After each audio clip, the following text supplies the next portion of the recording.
Even though Sita saw what she had expected to see, it was still a shock. The large rectangular central courtyard of the ashram, lined by huts on either side, with the ashram's largest domicile at the head, was a melee of flailing bodies, human and equestrian. Rishis and their wives, all dressed alike in red ochre dhoti and angavastras, with their junior acolytes clad in white, ran about everywhere in confusion and fear. Riding among them were the attackers, armed and armored horsemen wielding long spears, swords, axes and pikes. The attackers were randomly chasing down and slaughtering the ashramites without cause or provocation. It was a massacre. Sita watched as a frail dark woman whom she recognized as the wife of Rishi Divakara attempted to run down the alley space between two huts and was checked by a spear flung by a horseman. The spear struck her in the back, severing her spine, and she fell, instantly dead, her eyes still open and staring blankly. She saw the aging Rishi Kanva, a visitor from the southeastern kingdom of Kalinga, standing with his hands clasped together in silent appeal, as he was hacked down by two separate horsemen, one from the front cutting through his clasped hands with a sword, the other chopping at the juncture of his neck and torso with an axe. He fell into a spreading pool of his own blood, half-severed limbs dangling grotesquely, lips still parted in recitation of a shlok of forgiveness. Bodies lay sprawled everywhere, blood splatters staining the white robes, the red ochre robes concealing the brutality meted out to the bodies they clothed. The air of the ashram, usually so pristine and clear and crisp, was sullied by the stench of death and the odor of bodily effluence spilled out into the dust.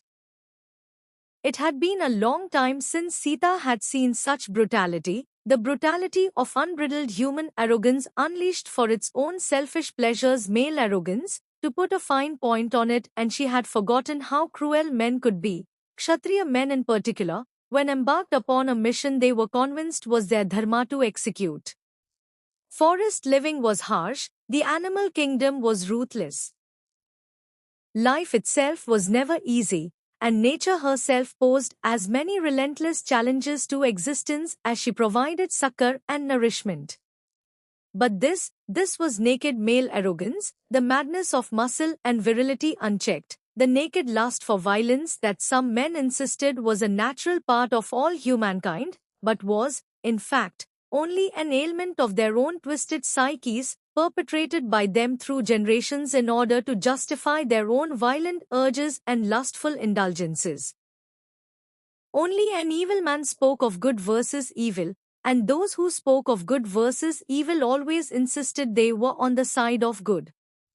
In fact, as any sane, rational person knew, there were no good or evil people or beings, only people who did things to serve their own ends. Whether those things were adjudged good or evil depended on the perception of others.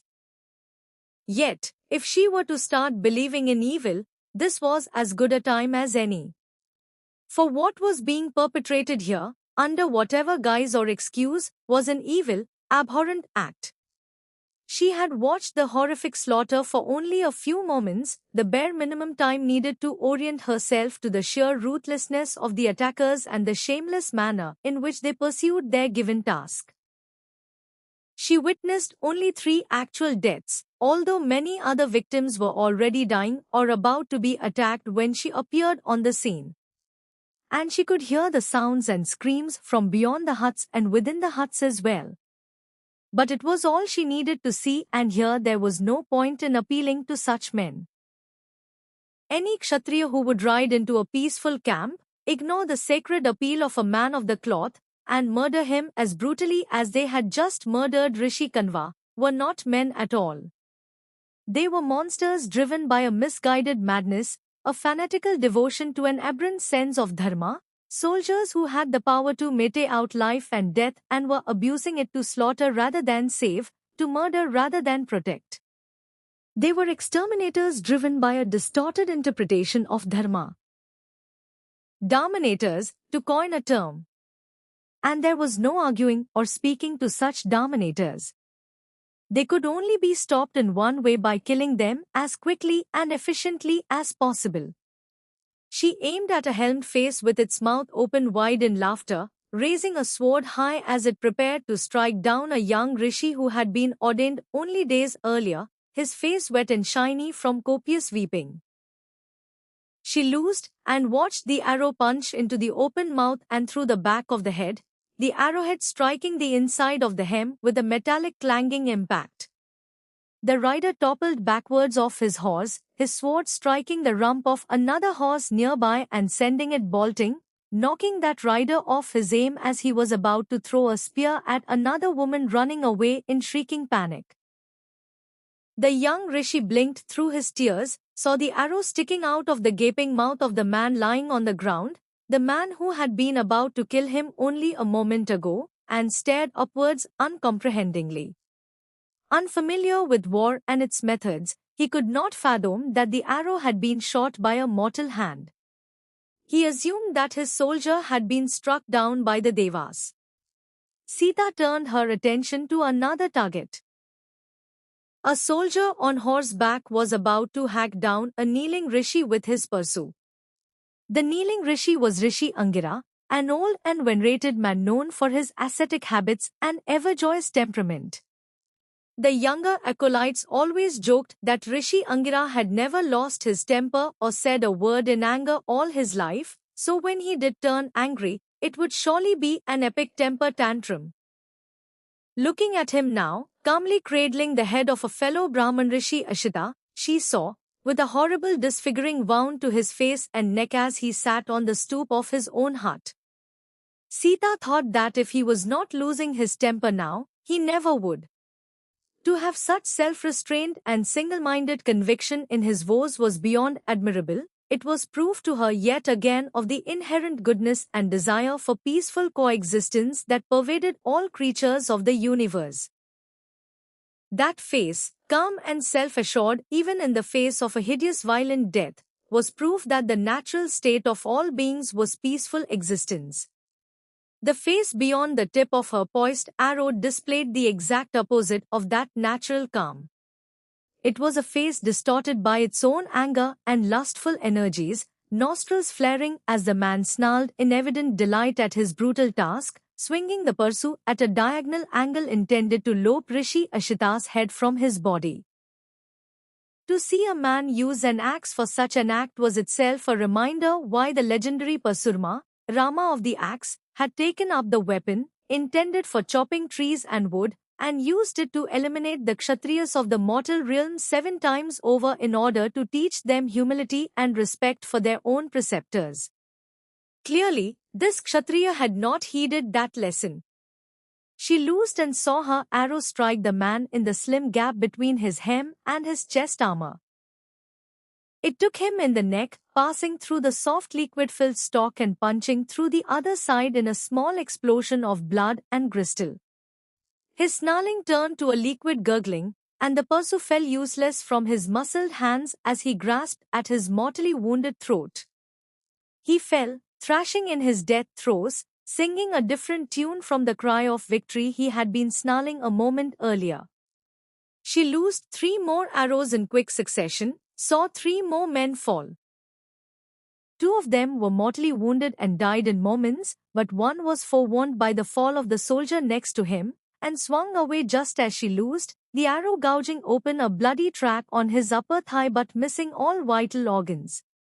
He screamed in pain and outrage and turned to point at her position, having already watched her 2 earlier arrows strike home and placing her with accuracy that brought the attention of the others to her, and a half-dozen riders galloped towards her at once, roaring with pleasure.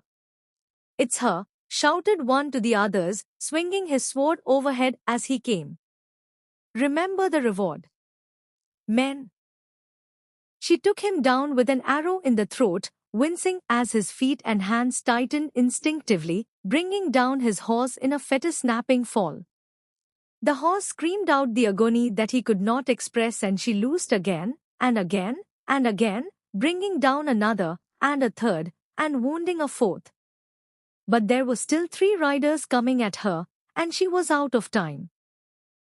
She had known she ought to have stopped after the first or second shot, circled around to a new position and then fired again, but she had been unable to let more innocents die as they would have if she had taken the extra time, so she had continued standing her ground and losing arrows, and now it was too late to get away. So much for her plan of self-extrication.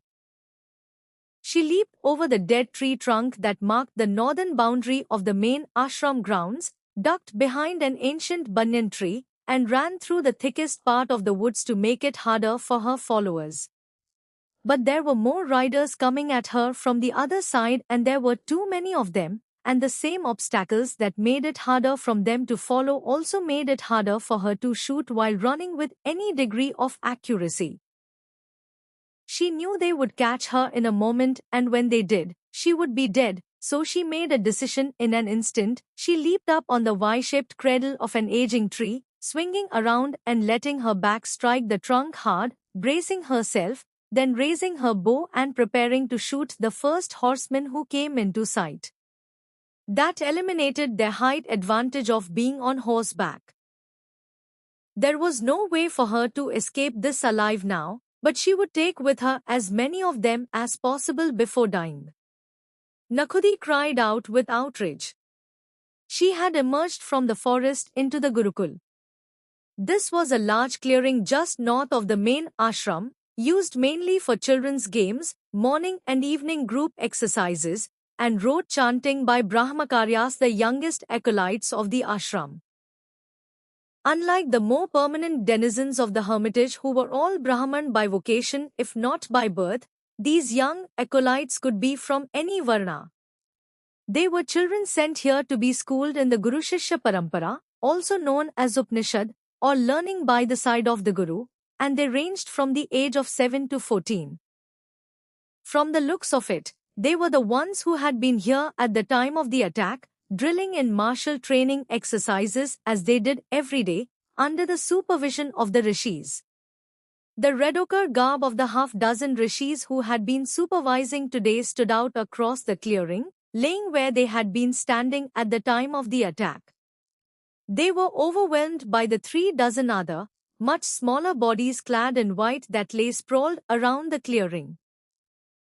Many of these smaller corpses lay in postures and attitudes that suggested they had tried to use their meager training weapons against the intruders. But wooden swords, lathis and ropes were hardly a match for steel blades and iron spears. She passed around the clearing with rage boiling in her belly. How could anyone do this to little children? Mere boys, these were. What had they done to deserve such a fate? But after all, it was not about what anyone had done or not done, simply about who they were. In a world of haves and have-nots, the man in armor upon horseback with a sword felt he was entitled to run down and slaughter even innocent young boys because they were not Arya, not noble-born, city-living, high and mighty citizens here, just shishyas in a forest Gurukul. And in a world where power and wealth and citizenship were what made you superior to your fellow man, if you were out here in some remote forest, you were not human in the same sense that those superior beings were human, you were no less than animals, and as such, fit only for slaughter. Not a single intruder's corpse lay in the clearing, testifying to the shock and overwhelming odds of the attack. These boys and their teachers had never stood a chance, nor been given one. It went against the very spirit and rule of the Kshatriya code, but after the massacre in her village, she already knew that these intruders were not Kshatriyas, merely vendors of death, come to ply their business in exchange for coin paid by the highest bidder. No king, no minister, no Arya court of justice would find them guilty of any crime or wrongdoing. Theirs is the sword, therefore, theirs is the power and the glory. Well, she thought, hefting the specially weighted blade she carried to suit her larger form and heavier carrying strength, I have a sword too, and unlike those poor Brahmacharyas and Brahmins, I know how to use it and will do so. The sounds of butchery and terror were loudest up ahead, past the vegetable gardens where the ashramites grew their own food. Horse-hoos had tramped through the gardens as well, she saw, For when one did not respect life, then why would they respect the things that sustained life? She circled around the crushed pods and yams, and then she was running past a line of sheds that smelled of cow. She was relieved to hear the panicked mooing and lowing of the milk-giving beasts and thanked Durga Ma that the attackers had not slaughtered the animals as well. Then she realized it was not out of compassion or even out of reverence for Gomata, the sacred mother cow, sustainer of life and nourishment, but simply out of expedience that they had spared the cows. They would probably be back later to finish them off once they had killed their main targets, the human residents.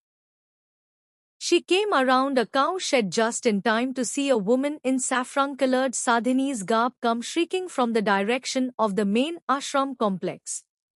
3 horsemen followed the poor woman, swinging what looked like an elephant maceet kind used to club war elephants' bloody swords and pikes, and a 4th was following belatedly, hefting in battle and crushed their brains within their skulls.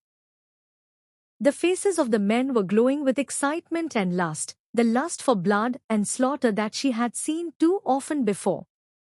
It was a face she too had worn, but never as a mask against the slaughter of innocents or the unarmed, and in response to those leering expressions of lurid lustfulness, she put on her own face of terrible justice. The woman ran past her without even registering who she was, simply stumbling on in panic. She was already bleeding from a deep gash on her back where a sword had chopped a chunk of flesh out, and her eyes were dilated and wild with terror. For a woman who had spent years, perhaps her entire life, in silent contemplation, meditation and prayer, the onslaught of armed horsemen seeking to slaughter her for no reason at all was a shocking violation of her worldview. She was half mad with terror. Nakhudi let her go by, standing in the path of the men following her.